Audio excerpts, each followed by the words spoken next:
Hi teachers. Hi teacher. Hi friends. Hi friend. I am Ithvik. I am Ritik. Green color, Green color. beauty of Yeah. nature. Bye madam. Hi ಎಲ್ರಿಗೂ ನಮಸ್ಕಾರ. ನಾನಿವತ್ತು ನನ್ನ ಮಗನಿಗೆ green day ಇತ್ತು ಮತ್ತು mango day ಇತ್ತು. ಅದಕ್ಕೆ green ಡೇಗೆ ಗ್ರೀನ್ದೇನಾದರೂ ಒಂದು ಆಬ್ಜೆಕ್ಟ್ನ ಮಾಡಿಕೊಟ್ಟು ಕಳಿಸ್ಬೇಕಿತ್ತು. ಸೊ ಅದಕ್ಕೆ ಗ್ರೀನ್ ಡೇಗೆ ನಾನು ನನ್ನ ರೆಸನ್ ಆರ್ಟಲ್ಲಿ ಮಾಡಿದ್ದೊಂದು ಟ್ರೀ ಇತ್ತು. ಅದಕ್ಕೆ ಸ್ವಲ್ಪ ಗ್ರೀನ್ ಡೇ ಸ್ಪೆಷಲ್ ಏನು ಅನ್ನೋದು ಸ್ವಲ್ಪ ಏನಾದ್ರು ರೈಟಿಂಗ್ ಬರೆದು ಅದು ಸ್ಪೀಚ್ ಮಾಡಬೇಕಲ್ವ, ಅದಕ್ಕೆ ಸಿಂಪಲಾಗಿ ಬರೆದು ಈ ಥರ ರೆಡಿ ಮಾಡಿಕೊಟ್ಟಿದ್ದೆ. ನನಗಂತೂ ಇಷ್ಟ ಆಯಿತು, ಸಿಂಪಲಾಗಿ ಚೆನ್ನಾಗಿ ಮಾಡಿದ್ದೆ ಅಂತ ಅನ್ನಿಸ್ತು. ಆದರೆ ನನ್ನ ಮಗ ಅದನ್ನು ಹೇಳಿದ್ನೋ ಬಿಟ್ಟನೋ ಗೊತ್ತಿಲ್ಲ. ಇನ್ನು ಗ್ರೀನ್ ಡೇ ಇದ್ದಿದ್ದರಿಂದ ನಾನು ಗ್ರೀನ್ ಕಲರ್ ಚಪಾತಿನ ಮಾಡ್ತಾಯಿದ್ದೀನಿ. ಅಂದರೆ ಪಾಲಕ್ ಸೊಪ್ಪಿನ ಚಪಾತಿ ಮಾಡ್ತಾಯಿದ್ದೀನಿ. ಪಾಲಕ್ ಸೊಪ್ಪಿನ ಚಪಾತಿ ಮಾಡಿದ್ರೆ ಸ್ವಲ್ಪ ರಫಾಗಿ ಬರುತ್ತೆ ಅಂತ ಕೆಲವರು ಹೇಳ್ತಾರೆ. ಸೊ ಅದಕ್ಕೆ ಏನು ಟಿಪ್ಸು ಅಂತ ಹೇಳ್ಬಿಟ್ಟು ಹೇಳ್ತೀನಿ, ಬನ್ನಿ ವಿಡಿಯೋನ ಮುಂದೆ ನೋಡಿ.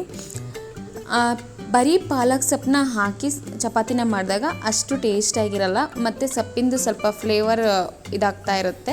ಸೊ ಅದಕ್ಕೆ ಪಾಲಕ್ ಸೊಪ್ಪನ್ನ ಬೇಯಿಸ್ಕೊಂಡು ನಾನಿಲ್ಲಿ ಪಾಲಕ್ ಸೊಪ್ಪು ಜೊತೆನೇ ಆಲೂಗೆಡ್ಡೆನೂ ಬೇಯಕ್ಕಿಟ್ಟಿದ್ದೀನಿ. ಯಾಕೆಂದರೆ ಗ್ರೇವಿಗೆ ಅಂತ ಹೇಳ್ಬಿಟ್ಟು ಬೇಯಿಸ್ಕೊಂಡಿದ್ದೀನಿ.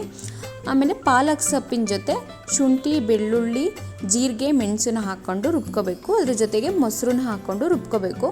ಮೊಸರನ್ನ ಹಾಕಿದಾಗ ಪಾಲಕ್ ಸೊಪ್ಪಿಂದು ಚಪಾತಿ ಸ್ವಲ್ಪ ಸಾಫ್ಟಾಗಿ ಬರುತ್ತೆ, ಇಲ್ಲಾಂದರೆ ಸ್ವಲ್ಪ ರಫ್ ಆಗಿರುತ್ತೆ. ಇನ್ನು ಚೆನ್ನಾಗಿ ನಾರ್ಮಲಾಗಿ ಚಪಾತಿ ಥರ ನಾದ್ಕೊಂಡು ನಂತರ ಸ್ವಲ್ಪ ಅದಕ್ಕೆ ತುಪ್ಪನ ಹಾಕ್ಕೊಂಡು ಲಾಸ್ಟಲ್ಲಿ ನೀಟಾಗಿ ನಾದ್ಕೊಂಡ್ರೆ ಆಯಿತು, ಚಪಾತಿ ಹಿಟ್ಟು ರೆಡಿ. ಇನ್ನು ಪಾಲಕ್ ಸೊಪ್ಪಿನ ಗ್ರೇವಿಗೆ ನಾನು ಆಲೂಗೆಡ್ಡೆನ ಆಲ್ರೆಡಿ ಪಾಲಕ್ ಸೊಪ್ಪು ಜೊತೆನೇ ಬೇಯಿಸಿದ್ದೀನಿ. ಒಗ್ಗರಣೆಗೆ ಸಾಸಿವೆ, ಜೀರಿಗೆ ಹಾಕ್ಕೊಂಡು ಈರುಳ್ಳಿನ ಹಾಕ್ಕೊಂಡು ಚೆನ್ನಾಗಿ ಬಾಡಿಸ್ಕೋಬೇಕು. ಈರುಳ್ಳಿನ ಚಿಕ್ಕದಾಗಿ ಕಟ್ ಮಾಡಾಕೋಬೇಕು. ಈರುಳ್ಳಿ ಜಾಸ್ತಿ ಹಾಕ್ಕೊಂಡಷ್ಟು ಚೆನ್ನಾಗಿರುತ್ತೆ. ನಂತರ ಟೊಮೊಟೊ ಹಣ್ಣು ಮತ್ತು ಕ್ಯಾಪ್ಸಿಕಮ್ನ ಹಾಕ್ಕೊಂಡು ಚೆನ್ನಾಗಿ ಬಾಡಿಸ್ಕೋಬೇಕು. ಹಸಿ ಸ್ಮೆಲ್ ಇಲ್ದಿರೋ ಥರ ಚೆನ್ನಾಗಿ ಬಾಡಿಸ್ಕೊಂಡು ನಂತರ ಅದಕ್ಕೆ ನಾವಿಲ್ಲಿಗ ರುಬ್ಬಿಟ್ಕೊಂಡಿರೋಂಥ ಪಾಲಕ್ ಸೊಪ್ಪಿನ ಮಸಾಲೆ ಇರುತ್ತಲ್ಲ ಅದನ್ನು ಹಾಕೋಬೇಕಾಗುತ್ತೆ. ಇದನ್ನು ಹಾಕ್ಕೊಂಡು ಚೆನ್ನಾಗಿ ಬೇಯಿಸ್ಕೋಬೇಕು. ಪಾಲಕ್ ಸೊಪ್ಪನ್ನ ಆಲ್ರೆಡಿ ಬೇಯಿಸಿರೋದ್ರಿಂದ ಅಂಥ ಏನು ಹಸಿ ಸ್ಮೆಲ್ ಇರೋದಿಲ್ಲ. ನಂತರ ಇದಕ್ಕೆ ನಾವಿಲ್ಲಿ ಬೇಯಿಸಿ ಕಟ್ ಮಾಡಿ ಇಟ್ಕೊಂಡಿರೋ ಅಂಥ ಆಲೂಗೆಡ್ಡೆನ ಹಾಕ್ಕೊಂಡು ಅದಕ್ಕೆ ರುಚಿಗೆ ತಕ್ಕಷ್ಟು ಉಪ್ಪು ಖಾರ ಹಾಕ್ಕೊಂಡ್ರೆ ಪಾಲಕ್ ಸೊಪ್ಪಿನ ಗ್ರೇವಿ ರೆಡಿ. ಇನ್ನು ನನ್ನ ಬಾಕ್ಸಿಗೆ ನನ್ನ ಮಗುವಿಗೆ ಗ್ರೀನ್ ಡೇ ಇತ್ತು ಮತ್ತು ಮ್ಯಾಂಗೋ ಫ್ರೂಟ್ಸ್ ಡೇ ಇದ್ರಿಂದ ನಾನು ಗ್ರೀನ್ ಕಲರ್ ಚಪಾತಿ ಜೊತೆ ಮ್ಯಾಂಗೋ ಜಾಮ್ ಮಾಡಿದ್ದೆ. ಅದನ್ನು ಹಾಕಿ ಬಾಕ್ಸಿಗೆ ಅವನಿಗೆ ಕೊಟ್ಟೆ. ಮ್ಯಾಂಗೋ ಮತ್ತು ಪಪ್ಪಾಯ ಯೂಸ್ ಮಾಡಿ ಜಾಮ್ ಮಾಡಿದ್ದೀನಿ. ಅದು ರೆಸಿಪಿನ ನಾನು ಆಲ್ರೆಡಿ ವಿಡಿಯೋ ಅಪ್ಲೋಡ್ ಮಾಡಿದ್ದೀನಿ. ಯಾರಿಗಾರು ಇಂಟ್ರೆಸ್ಟ್ ಇದ್ದರೆ ಅದು ಆ ವಿಡಿಯೋನು ನೋಡಿ.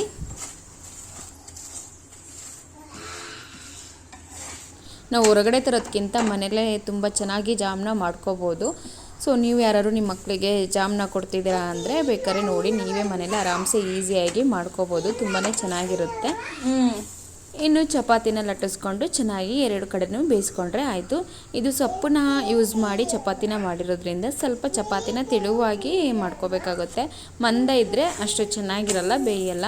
ನೋಡಿ ಎಷ್ಟು ಸಾಫ್ಟಾಗಿ ಉಬ್ಬಿ ಬರ್ತಾ ಇದೆ ಅಲ್ವಾ. ಮೊಸರು ಹಾಕ್ಕೊಂಡ್ರೆ ಈ ಥರ ತುಂಬ ಸಾಫ್ಟಾಗಿ ಬರುತ್ತೆ ಚಪಾತಿ, ಇಲ್ಲ ಅಂದರೆ ಸ್ವಲ್ಪ ರಫ್ ಆಗುತ್ತೆ. ಇನ್ನು ಈ ಪಾಲಕ್ ಸೊಪ್ಪಿನ ಗ್ರೇವಿ ಜೊತೆ ಪಾಲಕ್ ಸೊಪ್ಪಿನ ಚಪಾತಿನ ತಿಂತಾಯಿದ್ರೆ ತುಂಬಾ ರುಚಿಯಾಗಿರುತ್ತೆ. ನೀವು ಟ್ರೈ ಮಾಡಿ ನೋಡಿ, ಹೇಗಿತ್ತು ಅನ್ನೋದನ್ನು ಕಮೆಂಟ್ ಮಾಡಿ. ಹಾಗೆ ನನ್ನ ಚಾನಲ್ನ ಸಬ್ಸ್ಕ್ರೈಬ್ ಮಾಡದೆ ನೋಡ್ತಾ ಇರೋರು ಚಾನಲ್ನ ಸಬ್ಸ್ಕ್ರೈಬ್ ಮಾಡ್ಕೊಳ್ಳಿ.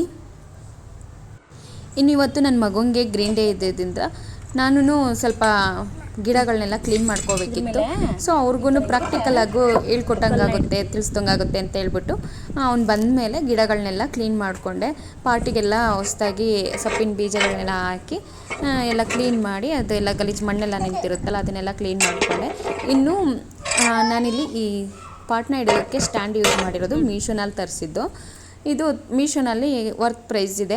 ಮತ್ತು ಒಂದೊಂದು ಪಾರ್ಟಿಗೂ ಒಂದೊಂದು ಸ್ಟ್ಯಾಂಡ್ನ ಇಡೋದಕ್ಕಿಂತ ಈ ಥರ ಸ್ಟ್ಯಾಂಡ್ನ ತರಿಸ್ಕೊಬಿಟ್ಟು ಅದ್ರ ಮೇಲೆ ವೇಸ್ಟ್ ಆಗಿರೋಂಥ ಈ ಥರ ಗ್ರಾನೈಟ್ ಕಲ್ಗಳನ್ನ ಇಟ್ಕೊಂಡ್ರೆ ನೀವು ಎಷ್ಟು ಬೇಕಾದರೂ ಪಾಟ್ಗಳನ್ನ ಇಟ್ಕೋಬೋದು. ಮತ್ತು ಒಂದು ಕಡೆ ಆರ್ಗನೈಸ್ ಆಗೂ ಇರುತ್ತೆ.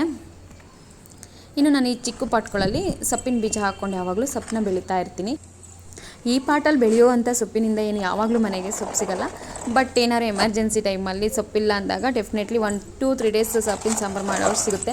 ಒಂದು ಪಾಟಲ್ಲಿ ನಾನು ಯಾವಾಗಲೂ ಈ ಒಂದೆಲ್ಗ ಸೊಪ್ಪನ್ನ ಹಾಕಿರ್ತೀನಿ. ಇದರಲ್ಲಿ ಚಟ್ನಿ ಸಾಂಬಾರೆಲ್ಲ ಮಾಡ್ತಾಯಿರ್ತೀನಿ. ಸಾಂಬಾರು ರೆಸಿಪಿನೂ ಆಲ್ರೆಡಿ ನಾನು ಅಪ್ಲೋಡ್ ಮಾಡಿದ್ದೀನಿ. ಇನ್ನು ದಂಟಿನ ಸೊಪ್ಪು, ಕೊತ್ತಂಬರಿ ಸೊಪ್ಪು, ಸಬ್ಬಕ್ಕೆ ಸೊಪ್ಪು ಮತ್ತು ಪಾಲಕ್ ಸೊಪ್ಪು ಈ ಥರ ಹಾಕೋತಾ ಇರ್ತೀನಿ.